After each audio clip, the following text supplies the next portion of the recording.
Sanibonani wey'ngane zakwethu, ake nginibingelele phinde futhi nginamukele kuyona i-channel ehamba phambili i-Radio Inkes. Lami igama ngumVeza Ntuthu Ngakhumalo.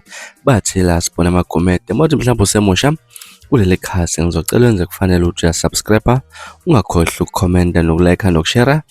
Okuyikhona okukhulu kunakho konke wey'ngane zakwethu ayaqhubeka amalungiselelo enkonzo yomngcwabo wenxusa laseNingizimu Afrika eFrance umnumzane Nathi Mthethwa, njengoba ngokohlelo isidumbu sakhe namanye amalungu omndeni wakhe besuke namhlanje ngoLwesine eFrance balibangise kuleli isidumbu sikaMthethwa. Kulindele ukuba sifinyelele eNingizimu Afrika kusasa ngoLwesihlanu, njengoba kumenyezelwe ukuthi inkonzo yomngcwabo sezingeni likahulumeni wesigaba sesibili izokuba ngesonto eDondotha kwesikaMthethwa eMpangeni.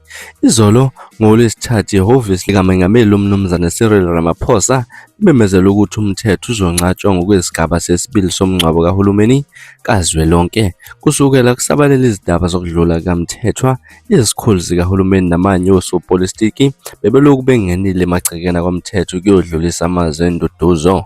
UNdunankulu waKwaZulu-Natal umnumzane Thami Ntuli ungomunye osekwavela kwaMthethwa njengoba ethelekizo leHall ithimba longqongqoshe besifundazwe. uNtuli udlulisa amazwi enduduzo emndenini egameni likahulumeni wesifundazwe. Uchaza umufi njengomuntu obesebenzela umphakathi njengoba ephethe izikhundla ezahlukahlukene kuhulumeni uhulumeni wesifundazwe sikulela umphakathi wasemfolozi, kodwa isizwe sonke njengoba esebenze kakhulu ngokusezingeni likahulumeni kazwelonke.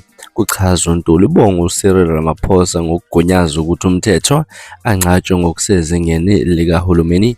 uNtuli uveze ukuthi bayikhabhinethi yesifundazwe baqoka ukuthi banqamule umhlangano wabo ngenhloso yokudlulisa amazwi enduduzo emndenini wakaMthethwa.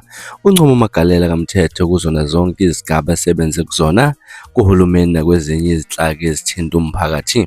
Ishaqisa abantu abaningi indlela uMthethwa adlule ngayo emhlabeni, njengoba imibiko yophenyo olungaphothulwa iveza ukuthi uziphose isitezi sesi-22 ebhilidini lasehhotela eHaiti eParis khona eFrance ngeledlule. Ngokwemibiko evelele uMthethwa waphumela komunye umcimbi ngomsombuluko odlule.